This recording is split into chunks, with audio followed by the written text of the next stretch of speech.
The following is a class in the Srimad Bhagavatam, Canto 7, Chapter 9, Text 33, given by His Divine Grace, Harikesa Swami Maharaj Srila Vishnupad, recorded on July 19, 1982 at New Radhakund, Sweden. Om Namo Bhagavate Vasudevaya. Om Namo Bhagavate Vasudevaya. Om Namo Bhagavate Vasudevaya. And he should listen carefully to this purport. It answers the question from yesterday.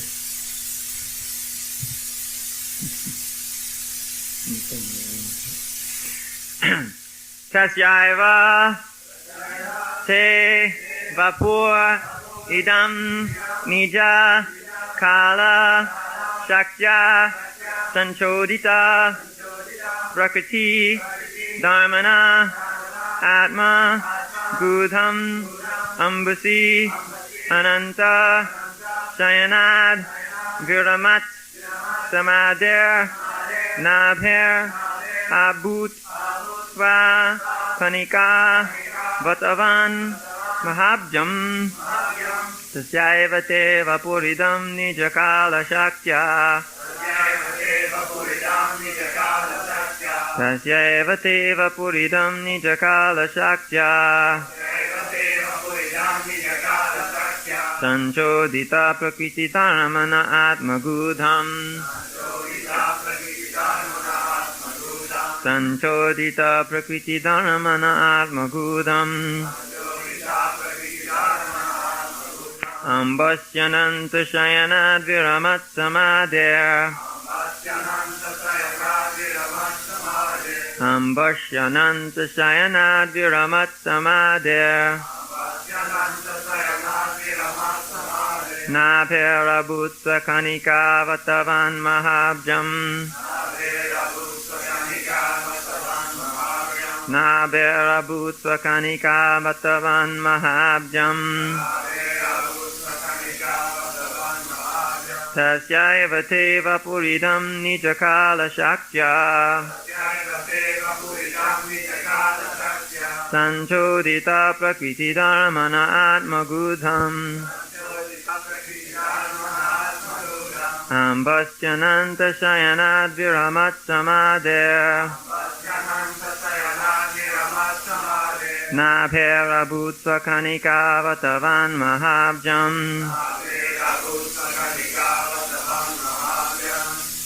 Tasya, of that Supreme Personality of Godhead. Eva, certainly. Te, of you. Vapu, the cosmic body. Idam, this universe. Nijakala Shakya, by the potent time factor. Sanchodita, agitated. Prakriti Dharmana, of him by whom the three gunas, or qualities of material nature. Atmagudham, dormant in yourself. Ambasi, in the water known as the causal ocean. Ananta Shayanat, from the bed known as Ananta, another feature of yourself. Viramat Samadhi, having awakened from the Samadhi yogic trance. Nabhe, from the navel. Abhut, appeared. Sakanika, from the seed. Bhatabat, like the great banyan tree. Mahabjam, the great lotus of the world, has similarly grown. Translation. This cosmic manifestation, the material world, is also your body. This total lump of matter is agitated by your potent energy known as Kala Shakti. And thus the three modes of material nature are manifested. You awaken from the bed of Shesha, Ananta, and from your navel a small transcendental seed is generated. It is from this seed that the lotus flower of the gigantic universe is manifested. exactly as a banyan tree grows from a small seed. Purport. The three different forms of Mahavishnu, namely Karnadakshay Vishnu, Garbhodakshay Vishnu, and Kshirodakshay Vishnu, who are the origin of creation and maintenance, are gradually being described. From Mahavishnu, Garbhodakshay Vishnu is generated, and from Garbhodakshay Vishnu, Kshirodakshay Vishnu gradually expands. Thus, Mahavishnu is the original cause of Garbhodakshay Vishnu, and from Garbhodakshay Vishnu comes the lotus flower from which Lord Brahma is manifested. Thus, the original cause of everything is Vishnu, and consequently, the cosmic manifestation is not different from Vishnu. This is confirmed in Bhagavad Gita, wherein Krishna says, Aham sarvasya prabhavo matta sarvam pravartate. I am the source of all spiritual and material worlds. Everything emanates from me. Garbhodakshay Vishnu is an expansion of Karnadakshay Vishnu, who is an expansion of Shankarshan. In this way, Krishna is ultimately the cause of all causes, sarva karana karanam. The conclusion is that both the material world and spiritual world are considered to be the body of the Supreme Lord. We can understand that the material body is caused by the spiritual body, and is therefore an expansion of the spiritual body. Thus, when one takes up spiritual activities, one's entire material body is spiritualized. Similarly, in this material world, when the Krishna consciousness movement expands, the entire material world becomes spiritualized. As long as we do not realize this, we live in the material world. But when we are fully Krishna conscious, we live not in the material world, but in the spiritual world. Tasyaiva teva puridam nijakala shaktya sanchodita prakritidharmana atmagudham ambashyananta shayanad viramatsamadherna bherabhut prakanika vatavan mahabjam. As cosmic manifestation, the material world is also your body. This total lump of matter is agitated by your potent energy known as Kala Shakti, and thus the three modes of material nature are manifested. You awaken from the bed of Sheshananta, and from your navel a small transcendental seed is generating. It is from this seed that the lotus flower of the gigantic universe is manifested, exactly as a banyan tree grows from a small seed. Sometimes people, they are very impressed with something they can make or produce. It's like Prabhupada once said in a lecture, man is very proud of being able to make a 747 airplane which carries so many people so high in the sky. But can they make a small airplane like this fly? The fly is a very small airplane and maneuvers 1,000,000 times better than the 747 airplane. He can do loop-de-loops and go twirling around and back and forth and all around. And you try to catch him and he zooms away. So these flies, they are very aerodynamically perfect. But the 747 has so many defects. You never see these flies falling down and crashing into a tree. Right? You never see these flies running out of gas. Of course, sometimes at the end of their lives, just because we're talking about them here, just because at the end of their lives you see them die sometimes. Always, excuse me. But you sometimes see them dying. Not that they die sometimes. They die all the time, but you sometimes see them dying. But the 747 airplane, this thing is not so perfect.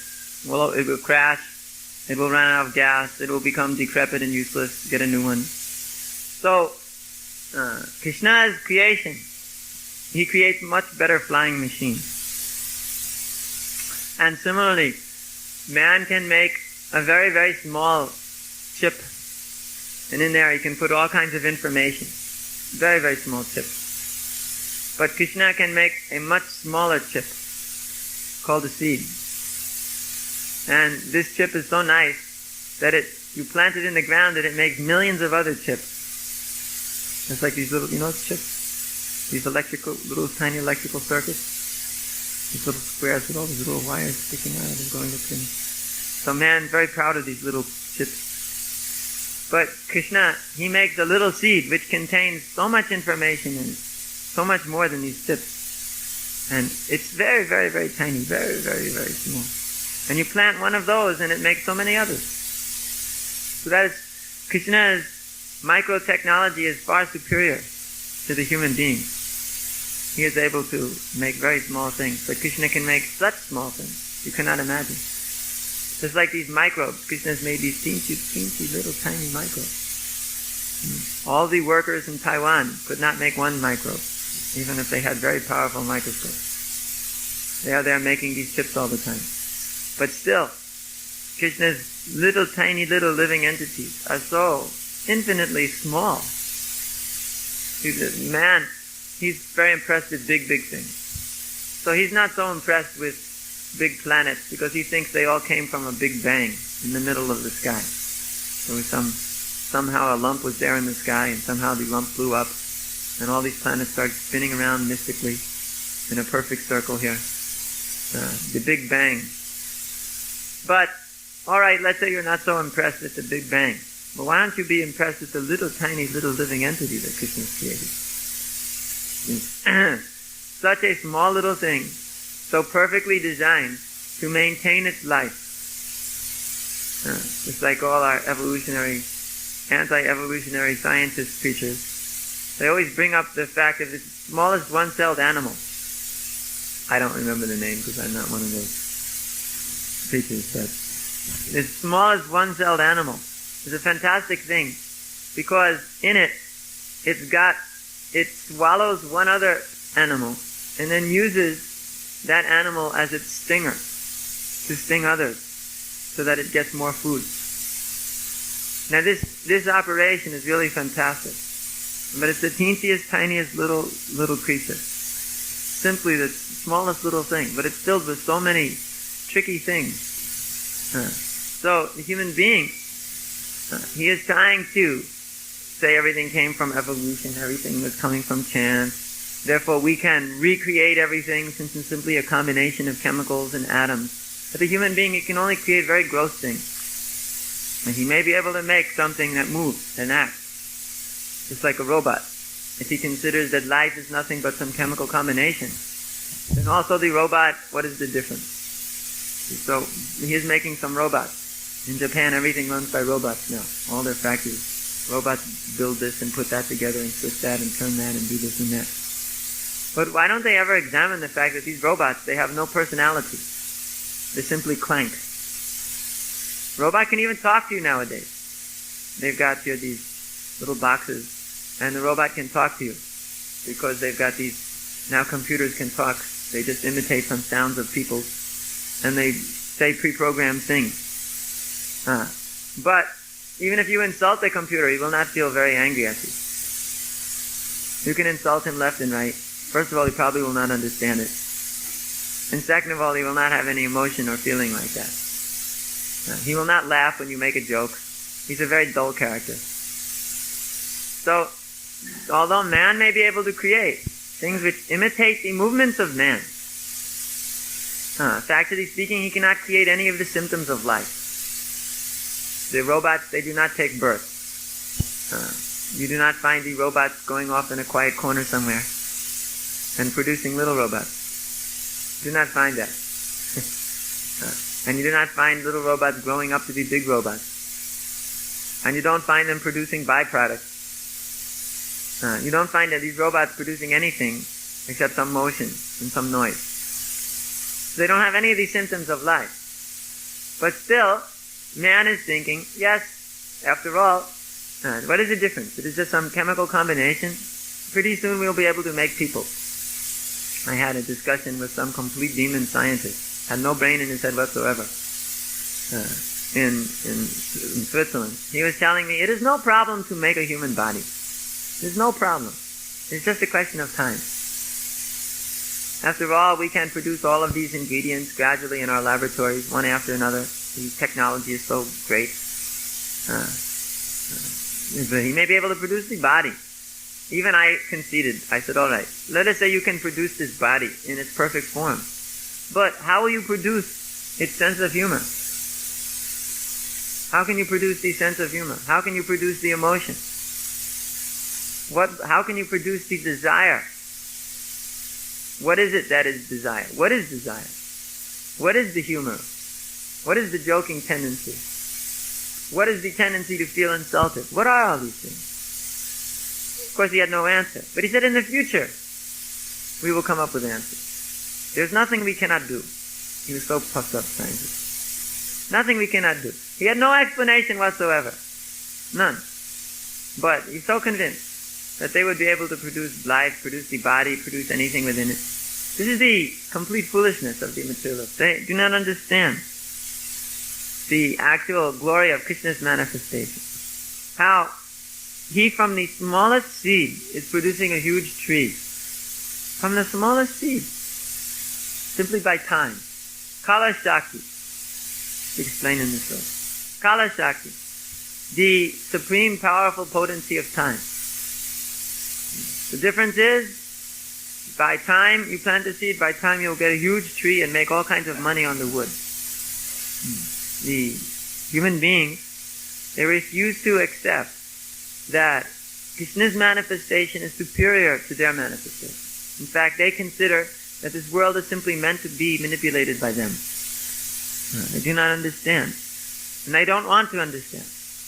Because they are sleeping men who are pretending to sleep and don't want to wake up. Although they can see very clearly before them the supremacy of the manifestation of the Supreme Lord. They realize it every day. And in fact, their own intelligence is the proof of that. Their own intelligence is the proof of that potency of Krishna. The fact that the scientist himself has intelligence, that he did not create, is the proof that there's somebody else who is giving such intelligence. They will say it's a mutation. Well, why don't they find the mutation processed out in such a way that they can develop more intelligence? They've been trying to do that also. Of course, they have not succeeded yet. Because they're not intelligent enough. But, anyway, Ganadas says I should have a joke card. That when I tell a joke, I should lift it up and say joke, and everybody laughs. Because my jokes are getting so bad lately that I need a joke card. What can I say? Anyway, we're not going to use the joke card. Just doesn't help anyway. Of course, the joke card is good as a joke. I can't make any Krishna conscious jokes here, so I have to use the joke card as a joke. We have to wake everybody up, it's Monday morning. All right. This cosmic manifestation, the material world, is also your body. This total lump of matter is agitated by your potent energy known as Kala Shakti. So this, on one hand, the cosmic manifestation is understood to be the body of the Lord, and on the other hand, in the very next sentence, it is called a lump. So it seems to be contradictory. How a lump can be the body of the Lord? Why would the Lord choose a lump as his body? But the Supreme Lord's body is fully transcendental. So why has it manifested in this way? Why has it attained this lump status? This is because Krishna, out of his mercy, is causing this material energy to manifest in this way. Therefore, although it is of the body of the Lord, he separates it from that superior nature. He does that separating business. Bina Ashtada. Prakati Bina. He takes this energy, separates it, and causes it, only use it when there's a fly around because it's cold. It causes it to engage all the living entities. That is why the Kala Shakti is so important, because this Prakriti engages the lump of matter according to the function of time. When the time factor is there, when time is manifesting, then in due course, when it is the proper time, the energy will manifest in different ways. Just like, it's so long as compared to the lifetime even of Brahma, but so long was this energy dormant. Yeah, just like you consider, everything is absorbed in the body of Mahavishnu. Everything again emanates from the body of Mahavishnu. In equal times, equal breathing in, equal breathing out. But then, after it is expanded, then it lies dormant for 1,000 years. It's stated there. 1,000 years calculation into demigods. It is just lying dormant there, floating like a golden orb on the sea. That's the precise word. And then, after that period of time, then within that universe, the universe is just simply a total lump or mixture of ingredients, the reservoir of ingredients there. There's no form to it. The Kshirodakshai Vishnu enters. And he is a product of the Yoga Nidra of Mahavishnu. Ananta Shesh, he is the support of Kshirodakshai Vishnu. Then the Kshirodakshai Vishnu awakens on that bed. And Brahma is growing on a lotus flower from his navel. And then that Brahma manifests. And then all of the creation begins. And then gradually the planets are created. Then gradually the living entities are created. It takes so long time. And only very recently in this creation are all of the civilized manifestations appearing.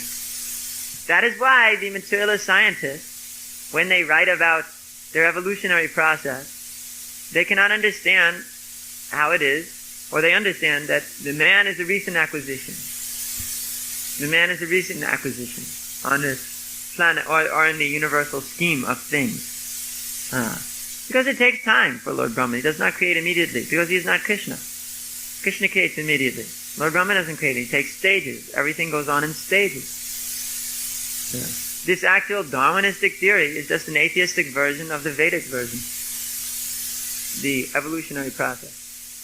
In fact, Darwin got it from his grandfather, who got it from somebody else, who was actually just taking the perverted Puranic understanding that the soul evolved through species. And he took it to mean the species evolved. But the Vedas have been talking about the evolution of the soul in terms of the soul evolving through species. Not that the species are evolving. So it is simply just a slight misinformation or a slight transformation. Just like if you take nice milk and put cyanide poison in it. That is as Darwinist anyway.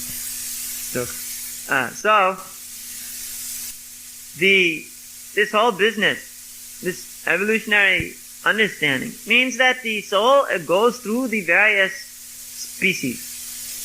And we find also that the human being was not very populous. Brahma created the world. There were so many plants, so many animals, this and that. But the people were not so popular. The people were not so great. There were not so many people. So therefore he requested the Prajapatis. You please produce population. Because everything else is there, but there's no people. And after all, the people are the most important thing. So we want to fill up the world with people. So you please, you make people. And he asked the Kumaras, you please get married and make some people. And the Kumaras said, nothing doing. And Narada Muni would have nothing to do with it either. So the other sons of Lord Brahma, like Daksha. Daksha means expert. He's expert at having sex and producing people. He can produce 60,000, 100,000 children, no problem for Daksha. See? Very special position. Of course, he gets in all kinds of trouble because of that. But anyway, he produced all kinds of population.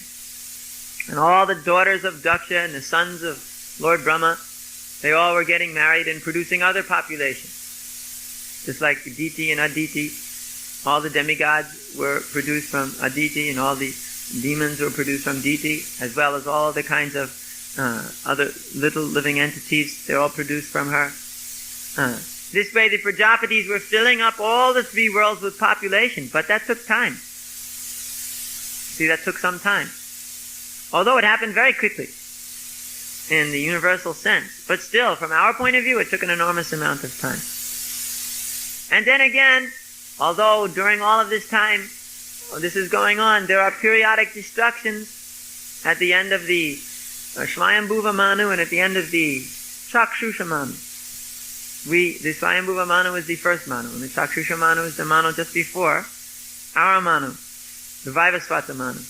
We are in the Vaivasvata Manu era. And this Chakshusha Manu was the last destruction. And previous to that, there was another destruction of the Swayambhuva Manu period.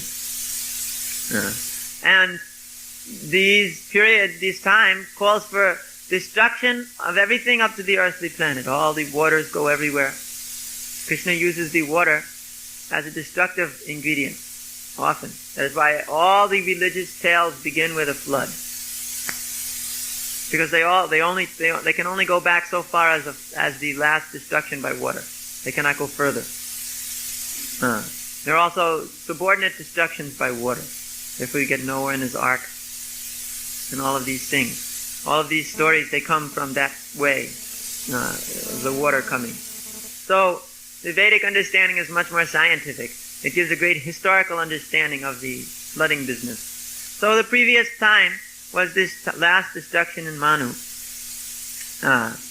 the last end of the Chakshusha Manu. So in this way, we can understand that the creation is going on gradually developing. In all of these verses in Bhagavatam, they're also speaking about the gradual development of the universe, how the universe unfolds, how it gradually develops. Because I'm mentioning this because sometimes devotees have the misunderstanding that it all appeared, poof, there it was. Just all of a sudden manifested, boom, there everything was. Krishna just said, poof, and there everything appeared. But that's not what the Bhagavatam says. The Bhagavatam describes this gradual development of everything within the universe. And then finally, the populating of the universes. And then again, the destruction. The destruction of all of that up to a certain level. And then again, the regeneration. Then again, the destruction. Then again, the regeneration. So it is very interesting to see how the Vedic historical perspective is so much superior to the mundane historical perspective because it gives very detailed information how all these things happen. They can simply speculate. Nowadays, everybody's speculating like anything. They can simply speculate on what they think is the origin of life, the origin of species, the origin of the universe, origins. They all begin with the speculation of the bang or the gas compressing or whatever. Everybody has so many ideas. No one has the faintest idea. But they have so many theories and ideas. But the Bhagavatam gives very clear expression of what actually, how this whole universe was created, formed, how the whole manifestation appeared. If we learn this Vedic version very nicely, we can answer questions which no materialist can answer. And have some authority to explain all things fall into place. All things fall into place. How there was also these floods. Therefore, all these stories of arcs here and arcs there. Every religion has a different arc which started off its civilization. There are so many different... of course, it's a waste of time to get involved in that. Because that is all recent history. It's all recent history. That is not very long ago. It's all very recent business. So, we have histories going back to the creation of this very universe. Our histories go back so long in time. That's why you never find chronology in the Bhagavatam or Purana. Because what is the need of chronology? How do you put in chronological order the creation going back to point zero? How do you put it? It's so many billions and trillions and gadzillions of years back. You can't possibly even begin to imagine how long ago it was. And we're going to try to put in chronological order the historical sequences mentioned in the Shastra. It's out of the question. There's no need to do it either. What is the difference if something happened 85 billion trillion years ago and the other event happened 63 billion trillion years ago? Or it even happened a trillion years ago. Recent event. And what is the difference to us? What is the difference if something happened 10,000 years ago, 5,000 years ago, or 100 years ago? Basically speaking. It is the thing that is important is the substance of it. The what it was and how that is benefiting and expanding the glories of Krishna, making us more Krishna conscious and giving us the ability to surrender to the Lord. That is why the Bhagavatam gives information which is required. the required information, so that we can utilize these information to kick out all of these material contaminations, these atheistic theories, and just surrender fully to Krishna, go back home, back to Godhead, and be happy. So, is there any questions?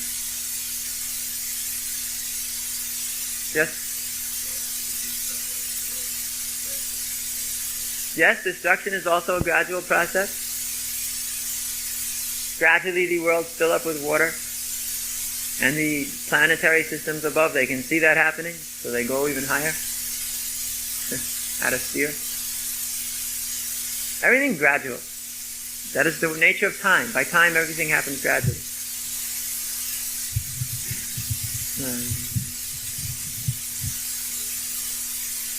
Robots.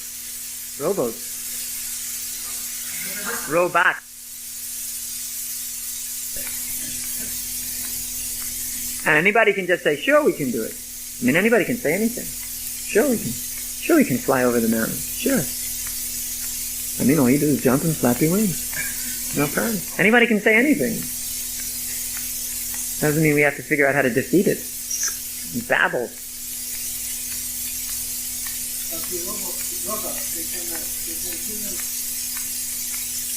And my head is only filled with technological explanations of this. You have a program, yes? Program means you set up a sequence of events that are to happen. Then, when a certain time comes, that sequence is occurring, yes? So, time is required for this sequence of events throughout creation. Time is the...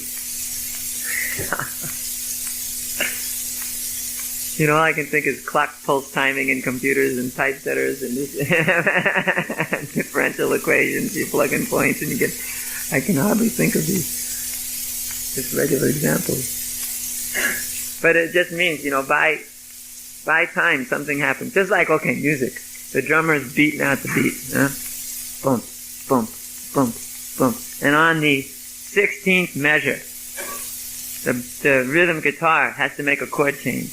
So by time, that chord change takes place. Without time, how do you know when to change? Because not only does that rhythm guitar have to change, but the bass guitar has to change too. And the piano player has to change too. And then the lead guitar has to start his lead. So by the time, out comes that change. You see? So without time, it cannot happen. Because how will anything know to coordinate? It'll just be chaos. Time organizes. Time is the organizing factor. There's a beat to the whole universe. That's why they always write songs like The Beat Goes On, trying to talk about the universal beat. They have no idea what it is. But the universal beat, this is karma. The law of nature manifesting as karma, which is got its own clock pulse timing, which causes the living entities to get the reaction now. And then another reaction. Now. Okay, and it's very, very tiny. Infinitely tiny. The philosophers, they're always talking about that. How you can never divide time up into the smallest possible... You cannot make it the smallest possible elemental pulse. Because you can always divide that in half. You can always divide everything in half when time comes, So the philosophers, they have this big problem in their head. That you can infinitely divide time. So therefore, it's got no atomic point or no subatomic point at which the thing runs. Therefore, they're mystified by it completely. Time mystifies them completely. And therefore, what that is Krishna.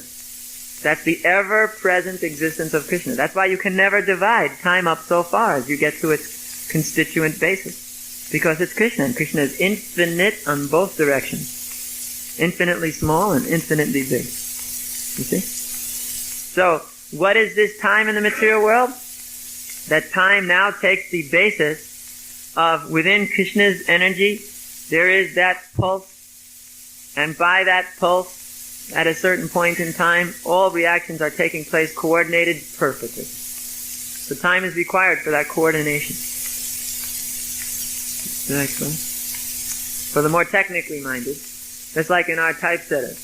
we have our typesetters, these fonts, they're spinning around very fast. Very fast. So fast you can't even imagine how fast it's spinning around. I think the one in Zurich goes around 2,000 times a second. It spins around. It goes so fast you can't imagine. It goes so fast. And there are little slits on the font, and there's a little light reading all those slits all the time, although it's going so fast. And there's a little thing inside the computer which is making a pulse go so extremely quickly, you can't imagine. And when that light sees a certain thing through that typesetting font, then when you hit the key, and the typesetter, at that point it typesets at a certain speed. It typesets 85,000 characters an hour. So you divide that by 60 and 60, and you get how many times a second that thing is flashing. I think it's around 4 or 5 times, right off the top of my head. It's flashing a second. So that means that pulse is going so fast that the thing is just telling you, now. So that is the way Krishna's time is manifesting everything. So fast. It's so infinitely small. You can't imagine how things are going on. Everything is so perfectly timed. Because our time scale may be very big for us. If we talk in terms of milliseconds, we think that is so small. But for, let us say, a microbe who might live for 2 hours, and for him that seems like 100 years. A millisecond might be a year. Or it might be 2 days or something, I don't know. It's very hard to keep this relativity together. Let's say 2 days it might be, 1 millisecond to you. So therefore Krishna has to make that division of time so small, so that all the living entities get their karma in due course. Even though their lifespan may be so small. There are even bugs who are simply born and die. They take their birth and they die. Microbes which take their birth and die again and again and again. And within that lifetime that is so small, we can hardly perceive it, all their activities are taking place. They've got their other mating microbes. They've got their friendly microbes, their warrior microbes, their enemy microbes. And all kinds of life is going on in there, which we can't understand. But it's going on so quickly. Therefore, time has to be so divided so that it all can occur. Pretty technological class again. Yeah. Karma is the creation. As soon as there's an activity, there's karma. As soon as you want to be in the material creation, karma is born. No.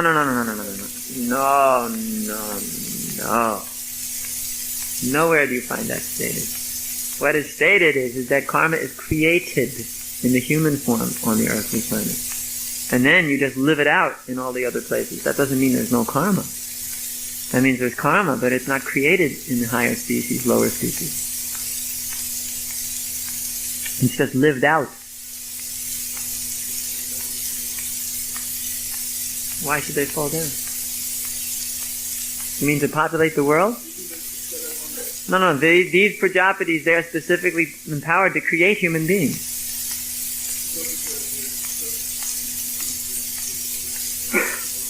Yeah, the reason for that falling in that particular circumstance is that the living entity becomes so entangled in his creation, because he's creating like anything, doing so many things, he becomes entangled from the top to the bottom. He's attached to all his creation, just like artists are attached to their paintings.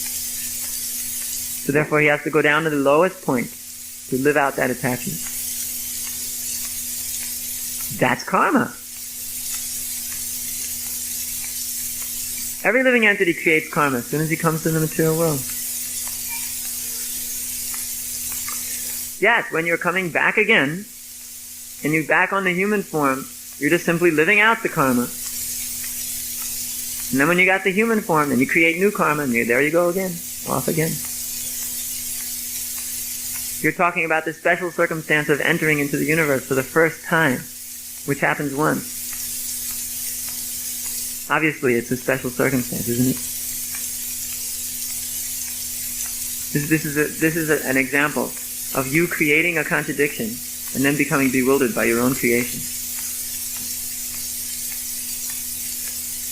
That you don't understand because you're bewildered. But later on, you can understand that. You create an unnecessary contradiction. See? Because we're giving the ongoing process. So then you take the initial process, which obviously is different, and then you apply that principle to the ongoing process and declare it a contradiction and become bewildered. What can I say? Don't do that. Obviously, initial processes are different than following processes. That's the guilt of saying, because my mother was once a naked child, she always remains immoral. Bengali proverb. You've heard that before? My mother was once a naked young girl running around. Yeah? And in India especially, they run around when they're under the age of 4 or 5. So they're running around naked. So my mother was also running around naked. So I still think of her today as a naked young girl. You understand? She was once naked. Therefore she's always naked. You don't get it? The problem with these Bengali proverbs, they're very subtle.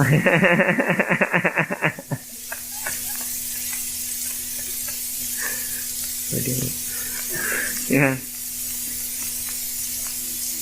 Because they're already there. The whole universal bubble got everything complete. But it all got in there. That's how come it got out. It got in there to get out of the pores of the skin of Mahavishnu. When it comes out, it's already there. But it entered into it. Should I take out the frying pan? You're talking about things, which are so way out in the outer universal. You're talking about things which are beyond the universe. Right? Now you're talking about something which is beyond the universe. Something which is taking place as it emanates from the pores of skin on the body of Mahavishnu. And you're trying to understand the process of the elements entering into there, yet at the same time always being in there. So therefore I take out my frying pan. Shall I place the pea in? We have more mercy nowadays than dry brains anymore. It's very easy, you see. Why is it always this way? That as soon as you go out of the universe and you go up there to that place, that it's so easy to fry your brain. Each and every time. Because you're in another league. And then the human being thinks, well, if I can't understand it, it doesn't exist. He refuses to accept the fact there may be something he can't understand. He refuses. Anybody's mind who just doesn't simply say, this is beyond me, is a fool. Unless you happen to be able to handle in your mind two totally contradictory, seemingly contradictory concepts without any difficulty. There are some people who can do that. Because they don't demand in their mind the meeting of these concepts in rationality. I give a mundane example you can understand. There are systems of mathematics that never meet. If one system runs off that way, one system runs off that way. In their own systems, they're perfectly logical and relevant. You try to make them meet, it's impossible. In medicine, you've got system of Ayurvedic medicine, system of allopathic medicine. Both of, for the sake of theorizing, both of them can cure your diseases. Although we never saw any allopathic medicine cure anything. But anyway, both of them can cure your disease, but they're completely different systems. They work for totally different reasons. The allopathic system is simply some so-called rational system which simply works on chemistry in the body. The Ayurvedic system works on all kinds of ways. On the heat, on the distribution of air, on the distribution of mucus, on this and that. There's so many different ways it works. They're two totally different systems. They never meet. Yet, either one of them can cure a disease. Therefore, the most intelligent people, they can keep two totally seemingly contradictory things in their head at the same time, yet they're not disturbed by the fact that they don't meet. That's real intelligence. For all the less intelligent people, everything has to coincide. Otherwise, they cannot handle it anymore. And they declare it does not exist. Less intelligent. And more intelligent people, they can have two completely contradictory things in their head at the same time. And it makes perfect sense. Understand? You're talking about the infinite, absolute truth, Krishna. Everything is there. What to speak of a couple of systems of medicine or mathematics. Everything is there. If we human beings can think of 2, 3, 5 different systems of mathematics, can you imagine how many systems exist in Krishna? Naturally? Can you imagine? How many ways you can create a civilization? How many ways you can create even bodies? It's infinite. It's infinite. There's no limit to it. Therefore, there's no way you're going to be able to reconcile all of these things in your little pea brain. Therefore, I take out the frying pan. Fry up your brain. There's no way you can understand that. Because you've got a pea brain. And that's not an insult. Nowadays, if you have a pea brain, that's something. It's better than no brain. You know, blind uncles and all that. So, this idea of this infinite nature of Krishna and the way in which Krishna's infinite nature is expanding unlimitedly and you can go into it in any way and still get substance there is not contradictory. It's glorious. Really intelligent people, they just jump up and down in ecstasy when they understand that. There's no limit to Krishna. That's what it means. Krishna is unlimited. And when you try to put it all in perfect coincidental order, you are limiting Krishna. Everything must be rational by my understanding. You are limiting Krishna. Therefore, Krishna does things to you to prove it to you that you cannot understand. He makes things completely irrational. That's what he did to Lord Brahma, who's so much more intelligent than you are. He has 4 heads, each of them with gargantuan brains. And still, Krishna just twirled him around on his little finger during the Brahma Vimoha Leela. Understand? Just to show Lord Brahma, although you may think you know everything, you've got everything under control, just watch this. Lord Brahma he almost fell off of his swan. He could hardly keep it together. Lord Brahma! What to speak of Markandeya Rishi Das Brahmachari. Lord Brahma! And you are trying to make it all and if it does not make sense, you say, there is no God. I am superior because I can make it make sense. Yes. Huh. And then, as this man is proclaiming, now we're talking about the generalized man, proclaiming there is no God, I am the supreme, and time wipes him out. That is just like the cover of the new record album. It's so fantastic for that reason. When you see it, you'll all see how man is thinking. He is so proud that he is controlling, and he's got it all under control, and he's got his rational system built up. One little rational system, big deal. There have been so many civilizations, each one of them with a different system of rationality. I don't talk about Greeks or Romans or whatever. I talk about previous eras. ERA. Times past. When there were so many civilizations, each with incredible advancements. It's like Bhardwaj Muni's Viman Shastra, I have a copy upstairs, which shows how the airplane could be made that could stop on a dime, turn in a different direction, can produce itself 10 or 20 different images, can make itself invisible. Ran without fuel like that, simply ran on the absorption of energy rays. Another civilization had airplanes which ran on boiled mercury. All these things, they're inconceivable to us. They are just different systems, and they're unlimited different systems. It's not that every single civilization has the same thing. We're discovering that which was already there before. No, just different system. You create the system that way. You can build your building up like this, you can build your building up like that, you can build your building up like that. There's all different ways you can build your building up. Unlimited different ways. You beginning to understand? Krishna is infinite. Krishna is unlimited. Krishna is magnificent. Krishna is wonderful. And you are a fool and rascal?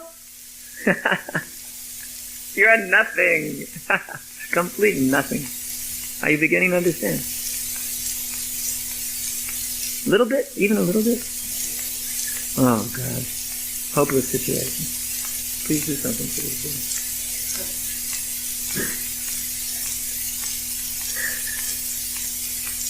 boy. You are just like everybody else. Nobody thinks about these things.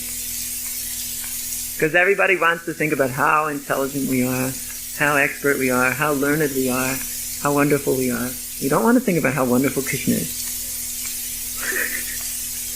Every day, if there's an opportunity for self-glorification, immediately we take it. And if there's an opportunity for glorifying Krishna, we grit our teeth. Just see.